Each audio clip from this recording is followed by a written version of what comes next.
कोमल जी कुछ कहना चाहती हैं तो कह सकते हैं, स्वागत है। जी गुरुजी, एक प्रश्न था कि जैसे अक्सर होता है हम वेदों को मानते हैं, लेकिन कभी कुछ ऐसी बातें होती है कि ईश्वरीय शक्तियों पर विश्वास नहीं होता है। तो क्या ईश्वर पर विश्वास वैदिकता या अवैदिकता को दर्शाता है? जी नहीं, बिल्कुल नहीं दर्शाता। हम अन्य ग्रंथों का प्रमाण नहीं मानते, लेकिन यदि हमारी बात कहीं और भी कही गई है तो भी कह सकते हैं। जैसे कहाँ कहा गया है उस पर मत जाइए। कहा गया है धर्म जिज्ञास माना नाम प्रमाणम परमं सति, धर्मो खिलो वेदो खिलो धर्म मूलम नास्तिको वेद निंदका। जो धर्म को जानना चाहते हैं उनके लिए वेद ही परम प्रमाण है और वेद ही धर्म का मूल है। नास्तिक कौन है? जो वेद की निंदा करता। नास्तिको ईश निंदका नहीं कहा, किस भी महापुरुष ने कहा। ये श्लोक जिसका भी है, जहां का भी है, मैं उसकी चर्चा नहीं कर रहा, विषय बदल जाए। तो कह रहे हैं वेद परम प्रमाण है और नास्तिक वो है जो वेद का निंदक है।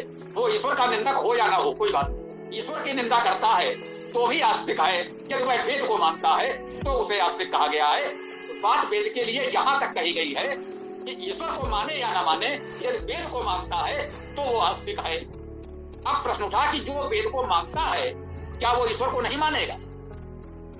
स्वाभाविक है, जो वेद को मानता है, वेद का स्वाध्याय करेगा, वो ईश्वर को जानेगा भी, मानेगा भी, ईश्वर के सच्चे स्वरूप को जान लेगा, समझ लेगा, अनुभव कर लेगा।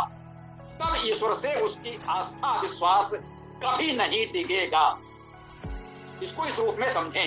यदि उसने वेद को जाना नहीं है, समझा नहीं है, पढ़ा नहीं है और उसने इतना सुन रखा है कि हाँ ठीक है भाई वेद हमारा ग्रंथ है तो हम भी वेद को मानते हैं, तो ईश्वर से उसका विश्वास टिक सकता है। इसको यूं हम कह सकते हैं। लेकिन जब उसने वेद का स्वाध्याय किया है, वेद के माध्यम से उसने ईश्वर के सच्चे स्वरूप को जान लिया है, समझ लिया है, अनुभव कर लिया है, तो फिर ईश्वर से विश्वास टिकने का कोई प्रश्न ही नहीं उठता है। इसको बस इतना कह के समापन करेंगे कि समस्या तब आती है जब हम जानते नहीं देते हैं। जब बिना जाने कोई बात मान लेंगे तो संशय बना रहेगा। भाई किसी ने कुछ कहा और हमने उसकी बात मान ली, मैंने कोई बात कही, इसको यूं हम कह सकते हैं। लेकिन जब उसने वेद का स्वाध्याय तो फिर ईश्वर से विश्वास टिकने का कोई प्रश्न ही नहीं उठता है। यदि हमारी बात आप तक पहुंची हो, आप समझ पाए हो, तो बताएं जो भी कहना चाहते हैं।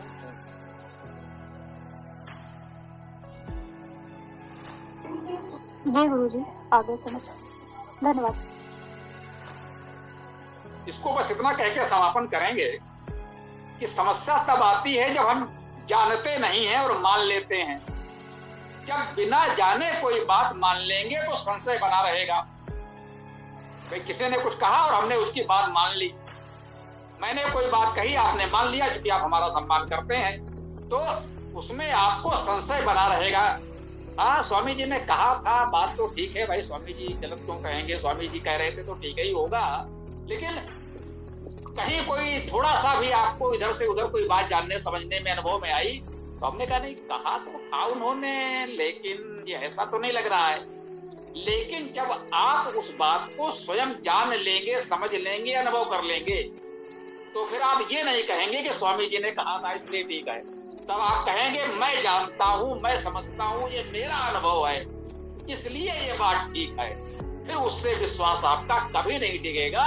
इसलिए हम लोग कहते हैं, वैदिक लोग कहते हैं कि ईश्वर को मानो नहीं जानो, ये महत्वपूर्ण है। ईश्वर को मानना महत्वपूर्ण नहीं है, जानना महत्वपूर्ण है।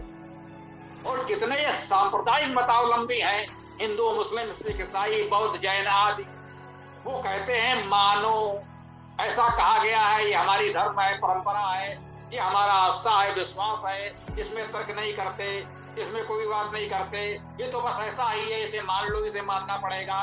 तो स्वाभाविक है वहां आस्था विश्वास दिखेगा, क्योंकि वो कहते हैं जानने की आवश्यकता नहीं है, बस जो कहा जा रहा है, बताया जा रहा है, मान लो।